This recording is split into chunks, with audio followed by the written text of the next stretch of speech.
Fed is becoming a campaign issue. Marketplace Morning Report is supported by Schwab. Schwab offers investors choices like full-service wealth management, self-directed investing options, and trading on Thinkorswim. More at schwab.com. And by UKG. UKG is a partner that delivers HR, pay, time, and culture solutions designed to help build a great workplace for everyone.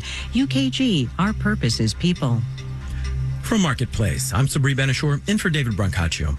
The two presidential campaigns are diverging on a key issue, how independent the Federal Reserve should be in setting monetary policy.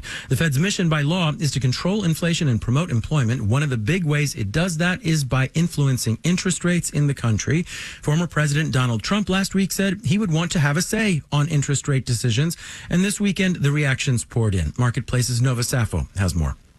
It was up to Republican VP candidate J.D. Vance to explain the former president's position when last week he said the Fed should consult presidents on interest rate decisions. In my case, I made a lot of money. I was very successful, and I think I have a better instinct than, in many cases, people that would be on the Federal Reserve or the chairman. On CNN's State of the Union, Vance acknowledged that this would be a big change, but he framed the issue broadly, saying political leaders should have more say on major decisions. If the American people don't like our interest rate policy, they should elect somebody different to change that policy. Nothing should be above democratic debate in this country when it comes to the big questions confronting the United States. But economists say an independent Federal Reserve has been a bulwark of America's economic might. Democratic presidential candidate Kamala Harris told reporters over the weekend that she would not interfere in the Fed's decision-making. Trump's stance also got pushback from Bank of America CEO Brian Moynihan, who appeared on CBS's Face the Nation. If you look around the world's economies and you see where central banks are independent and operate freely, they tend to fare better than the ones that don't. And so I think that that's kind of the American way. It's been that way. The Fed gets advice from lots of sources, he said, but should figure out monetary policy on its own. I'm Nova Safo for Marketplace.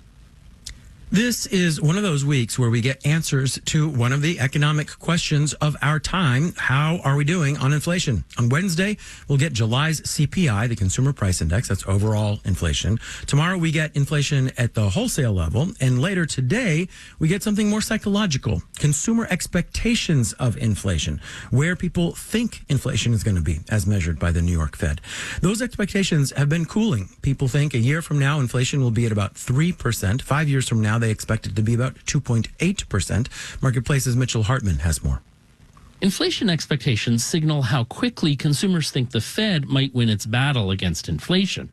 But Robert Frick at Navy Federal Credit Union says when it comes to consumers spending their money, inflation expectations don't matter at all. If you're trying to chart consumer spending based on inflation expectations, you might as well be looking at astrology.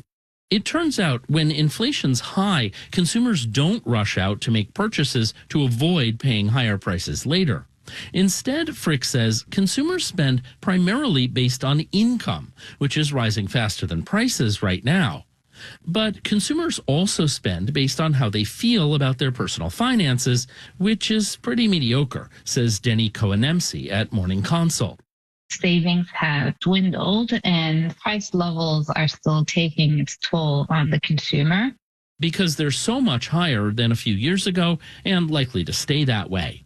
I'm Mitchell Hartman for Marketplace. All right, let's do the numbers. Dow, S&P, and NASDAQ futures are all up in the 1 to 0.3% range, with Dow futures up 49 points. The yield on the 10-year Treasury is 3.945%.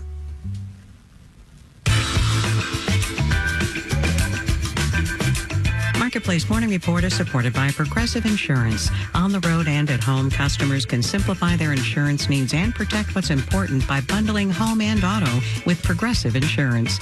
Learn more about Progressive and bundling at progressive.com. And by Amazon Business, focused on offering smart business buying solutions, leading time to focus on growth. More at amazonbusiness.com.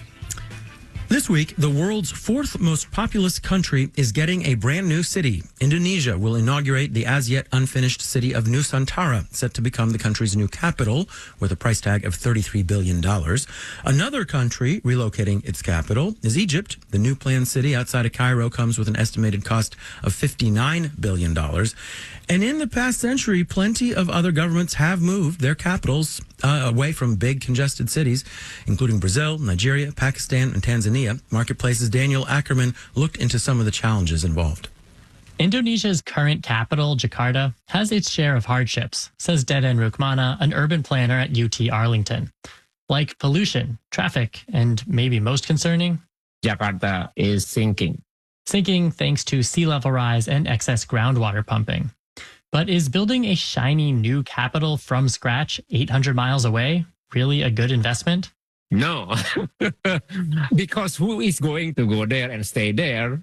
That question, how to attract people and businesses, it plagues a lot of planned capitals, says Sarah Moser, a geographer at McGill University. They're having population problems. Once you've moved civil servants and their families, it's really hard to get other people to move. One exception, Moser says, is Brazil's capital, Brasilia, built in the 1950s. The population exceeded its target before it was even finished because the construction workers brought their families and they all just sort of stayed. Brasilia's metro population now tops 3.5 million. But in other planned capitals that haven't filled in as quickly, having the government move away from its people can be a liability. Felipe Campante, an economist at Johns Hopkins, has found that for more remote capital cities, corruption increases and the quality of governance goes down. Because Campante says there are just fewer people watching, whether they be protesters in the streets or journalists. When the government is out there in some isolated capital, the big newspapers are not covering so much, and then you have corruption as a result of that. Corruption aside, Sarah Moser of McGill says it's important to think about the opportunity costs of up and moving capital cities. Citizens of Indonesia and Egypt need to question what resources are being diverted away from other things, like infrastructure upgrades, policing and security, public institutions within Jakarta or within Cairo. Cities where millions of people are living right now. I'm Daniel Ackerman for Marketplace. And in New York, I'm Sabri Benishore with the Marketplace Morning Report.